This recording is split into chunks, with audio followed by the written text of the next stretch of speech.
Number 10. Dead in Cancun.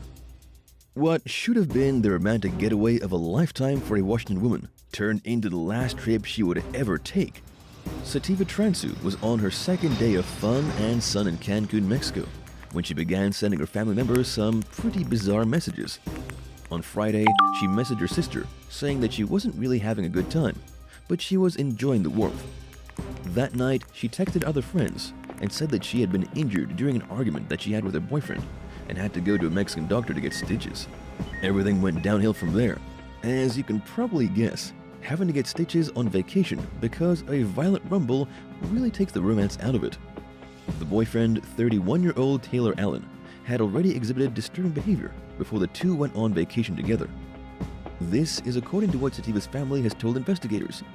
Apparently, they already knew that he was violent and dangerous. Sadly, shortly after Sativa got stitches, her father received the last phone call any parent wants to receive. It was his ex-wife informing him that his daughter had been discovered dead in her hotel room in Mexico, beaten to death. Mexican authorities immediately took Allen into custody. The only silver lining here is that at least Allen got caught and will be facing justice the Mexican way. Number 9. The Supplier. Holly Sheridan Connis was only 24 years old when she died in the early hours of January 1st, 2019. Hours before she died, she got engaged to her boyfriend. But her boyfriend wasn't the best influence on her. In fact, he was the reason she died. He supplied her with the very drugs that took her life. When the police checked what she had in her system, they found cocaine, diazepam, and GHB. For those unfamiliar, these are 3 drugs people don't usually do at the same time, especially the last one.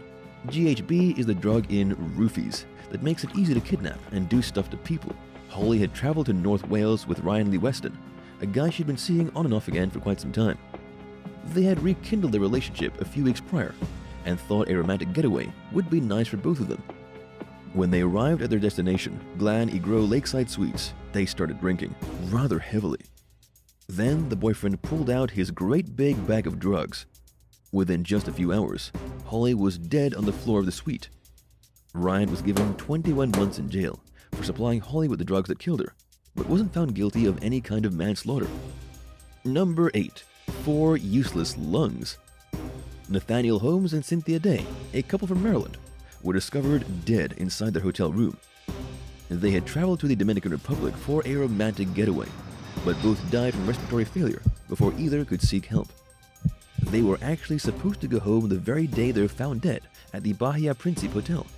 There were no signs of violence, although officials did discover a small pharmacy of drugs used for treating high blood pressure. An autopsy revealed that the couple both died from respiratory failure and pulmonary edema. What this means is that they had some kind of mysterious lung injury which led to fluid leaking from their lungs in spaces that should have been filled with air. They must have sat down in their room after a long day of rest and relaxation at the hotel, then coincidentally suffered from respiratory failure, were unable to get enough oxygen to breathe, and dropped dead. What's really wild is that they both died from the same thing at the exact same time, with neither of them having the strength to reach the phone to call for help. Number 7. A savage beating. A mom from Delaware was on a romantic vacation with her husband in the Dominican Republic when she wound up on the wrong side of a savage beating. Tammy Lawrence Daly nearly died when she was assaulted by a figure in the night. She was left with her nose broken, her hand fractured, hearing loss in her left ear, and her mouth ripped open as if she'd been mauled by a vampire. The terrible tragedy unfolded at the Majestic Elegance Resort in Punta Cana. Not only was Tammy there for some romance with her husband, they were also joined by some of their married friends. But when Tammy went off on her own at night, a man crept from the shadows, attacked her from behind, and then dragged her down a set of stairs and pulled her into a crawl space. The unidentified man then closed the crawl space door behind them and proceeded to beat and assault her. When he had finished what he had set out to do, he left Tammy in the crawl space to die. The only silver lining is that Tammy was beaten so effectively that, to this day, she doesn't remember what happened. She drifted in and out of consciousness with very little recollection of what transpired over the next 8 hours. She was finally rescued the next morning when she regained consciousness and managed to scream for help until someone finally found her. According to what Tammy said in an interview after returning back home to the US, the one thing her assailant took that she can never get back is her smile. Her sense of humor is dead. Her smile is gone, and she'll never look at a stranger the same way again. Does this tragic case make you more nervous about your next Caribbean vacation? Let us know your thoughts in the comments, and don't forget to hit subscribe before the end of the video. Number 6. The woman who drowned her husband. Lori Eisenberg is going to spend the rest of her life in prison. Why? She killed her husband. She pleaded guilty to the killing of Larry Eisenberg back in February, becoming a murderer in her late 60s. The killing was all part of a bizarre scheme to prevent Larry from learning that Lori had embezzled over $500,000 from her employer. To really add insult to injury, Lori killed her husband on a romantic boating trip. They went to Lake Coeur d'Alene in Idaho, with Larry having no idea it would be the last trip he ever took. Lori claimed that her husband fell overboard while checking the stolen motor. She failed to rescue him and then stayed in the boat for 2 hours because she didn't want to leave the area where he fell in. She claimed that she never called the police because she thought that her husband sank with his phone still in his pocket. The cops eventually found Larry's body floating in the lake. They thought Lori's story was suspicious, but there wasn't much they could do right away. It wasn't until they did the autopsy that they found evidence of murder. Larry had lethal levels of Benadryl in his system. It was then pretty obvious that Lori poisoned her husband with a Benadryl spiked drink before pushing him into the lake and watching him drown. Lori received life in prison for the murder. But what's really shocking is that she did it after 30 long years of what was, supposedly, a happy marriage. He had dedicated his life to Lori, and in return, she embezzled a ton of money, then killed him, so that he couldn't have any of it. Number 5. Romance in a Sarasota hotel. A man from Port Charlotte is facing a murder charge following the shooting of his romantic partner. According to Sarasota police, a man was discovered dead at a hotel near the Sarasota-Bradenton International Airport. The victim's name is being withheld for privacy reasons, but we do know the name of the man that killed him. The assailant is Brennan Wakey, only 25 years old.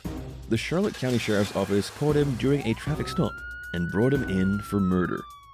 He and the victim, a local transient, had been involved in a bizarre romantic relationship.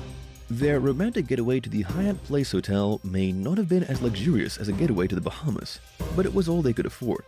It's not exactly clear what went wrong during their stay, but the day after they checked in, housekeeping discovered the victim lying on the floor near the bathroom with a gunshot wound to his face and mouth. The police then discovered 2 .45 caliber shell casings on the floor nearby. Surveillance footage from nearby showed the couple going to a nearby McDonald's for a romantic toque-and-dine dinner, then returning to the hotel room. At about 3 o'clock in the morning, the same video camera captured the killer walking out of the hotel with a handgun tucked in his waistband. Sometime between the Big Mac and the early hours of the morning, their romance turned sour. Number 4. Death on Death Road.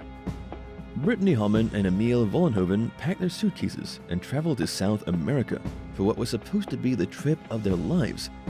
For 3 months, they went from site to site, crossing all the most beautiful places off their bucket list. Brittany thought Emil was going to propose to her before the vacation was through, but as they were cycling in Bolivia, driving over one of the most dangerous mountain roads in the world, tragedy struck.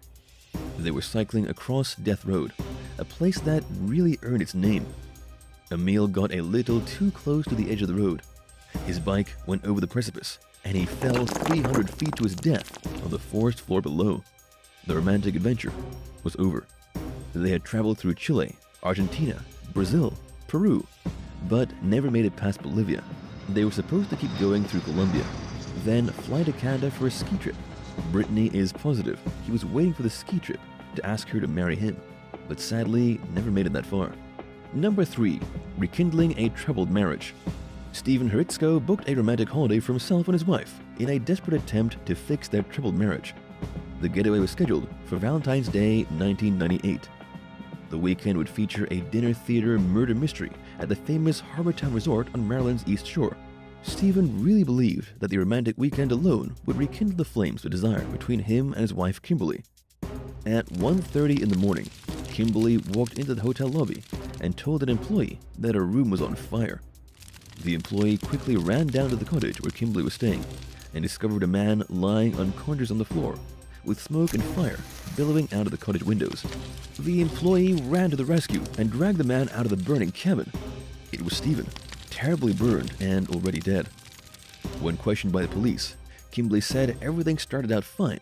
They went to the murder mystery, then returned to their room and watched a movie. Stephen had been drinking a lot and trying to get frisky. She said no. They got into an argument, and she left the room and went for a drive. When she came back, the room was filled with smoke, and she couldn't go inside. She figured Stephen had gotten too drunk and fell asleep with a lit cigar, igniting himself and the room. But there were a few pieces of the puzzle that didn't fit. When family and friends were questioned, they all agreed that Steve never smoked. He hated it. And then, when the firefighters went through the destruction of the cottage, they discovered an accelerant had been used to start the fire. Suspicion soon turned to Kimberly. After a lengthy investigation, the police learned that she used a drug called succinylcholine to paralyze him. This is a powerful muscle relaxant used in surgeries. Then, once he was paralyzed, she doused him with lighter fluid, set him on fire, and watched as the flesh melted off his bones. Number 2. Insecticides at the hotel. Kaylin Null and her boyfriend Tom Schwander were on a romantic vacation to the Dominican Republic when they became terribly ill. They were staying at the same hotel as the couple we talked about earlier, the ones that had both died from sudden respiratory failure. And while I said earlier how the couple's death really seemed like a freak accident, Kaylin and Tom's story may shed some disturbing light on what really happened. They were on vacation for 13 days, but it was on the 6th day that they woke up and both suffered pounding headaches. They went for breakfast, then returned to the room and found that there was an overwhelming chemical smell. They called the front desk for help, and a hotel manager arrived and gave them an air cleaner to help with the smell. But when that wasn't satisfactory, the couple demanded to change rooms. Changing rooms didn't help. The couple continued to get worse and worse. They had stomach cramps and diarrhea, and even started to bleed from their butts. They canceled their trip and flew home early. When they went to their family doctor, he told them that they had been exposed to chemicals found in pesticides. The couple now believes they became violently ill because insecticides had spread through the air conditioning system and poisoned them in their sleep. And this would explain what happened to the couple previously, who died from lung failure. They were poisoned at night. However, nobody has actually been able to prove this yet, despite a pending lawsuit against the hotel. Number 1. A deadly fall. A romantic getaway in Luxembourg turned into an unimaginable day of terror when a woman fell to her death. Her name was Zoe Snokes, and she was posing for a selfie on a cliff in the small village of Nardine at the edge of the Orth River. Zoe was 33 years old, on vacation with her husband Joeri. Since the pandemic, Zoe and her husband have been driving across Europe in their van, exploring in the only way possible for them. They got married back in 2012. They brought their dogs on the road trip with them, and it was the most romantic time of their lives.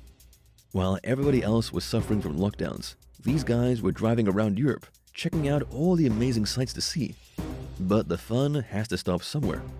The couple had gotten up early in the morning to climb to the top of the cliff and take photographs. They arrived just shy of 9 a.m.